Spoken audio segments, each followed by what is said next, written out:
ممبر پہ بات آ گئی ہے تو میں نہیں روکتا. عالم خواب میں میرا یہ مسئلہ تمہارے 8ویں امام نے حل کیا تھا. میں حدیث قدسی پڑھ رہا تھا کہ میدان کربلا میں اللہ نے حسین سے کہا انا اجزا بک یا حسین, حسین تیری جزا میں ہوں.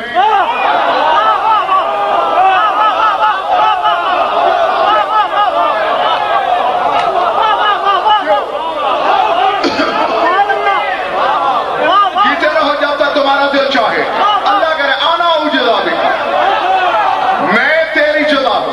اب ظہیر بھائی 4 حرف علم کے تو میں بھی پڑھا ہوا ہوں, میں جانتا ہوں جزا ملک اور پورے صلے کو کہتے ہیں.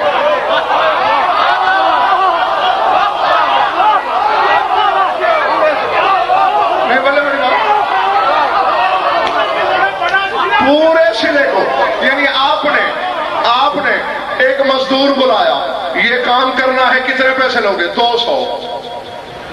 آپ نے 200 دیا, یہ جزا ہے. 150 دیا, یہ بخش ہے. 250 دیا, یہ عطا ہے. 200 جزا ہے, پورا صلہ مزدوری کی قیمت ہے. اللہ کہہ رہا ہے تو میرے دماغ میں انکار نہیں آیا, چکر آیا. جو ہو حسین بندہ ہے, خدا بندے سے کہہ رہا ہے میں تیری جزا ہوں.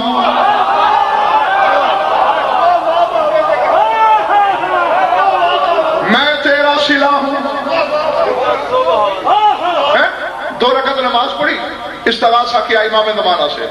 خواب میں دیکھ رہا ہوں کہ میں مشہد میں ہوں, یہ مسجد گوہر شاد والے دروازے کی طرف سے گزر رہا ہوں تو کسی نے مجھے بتایا کہ جدھر سونے کی سبیل ہے کہ اس صحن میں سرکار درس دے رہے ہیں. میں جلدی جا کے سرکار کا درس سنوں. جو ہی پہلے تو بڑے شوق سے چلا, چہرے پہ نظر پڑی, جلال الہی سے بدن پہ لرزہ طاری ہو گیا. میں پچھلی صف میں جوتیوں میں بیٹھنے لگا. اچانک سرکار کی نگاہیں عالم خواب میں میری آنکھوں میں گڑ گئیں. بلا تشبیہ اس انگوش سے اشارہ کیا, آ گیا ہو. پر جہاں تک میری ہمت ہو سکی میں آگے بڑھا, لیکن ابھی کافی فاصلہ تھا, پھر میں بیٹھ گیا. درس چھوڑ کے مجھے فرماتے ہیں بڑے تردد اور فکر میں رہے ہو کہ اللہ نے اپنے آپ کو میری جد پاک کی جزا کیوں کہا ہے. تو نہ یہ حجت کا دیا ہوا جواب ہے, کسی عالم کا بشر کا نہیں. میں نے کہا سرکار آپ جانتے ہیں میں نے شک نہیں کیا, تحلیل چاہتا ہوں کہ ممبر سے پڑھ دوں اور مومن پوچھیں کیسے, تو جواب تو ہونا چاہیے.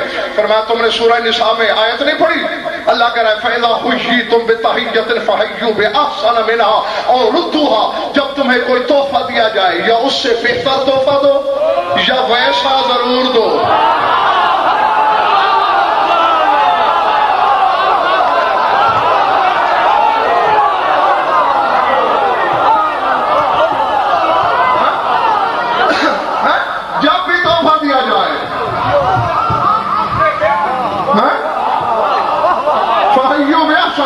یا اس سے آسن دو اور دو یا ویسا ضرور دو.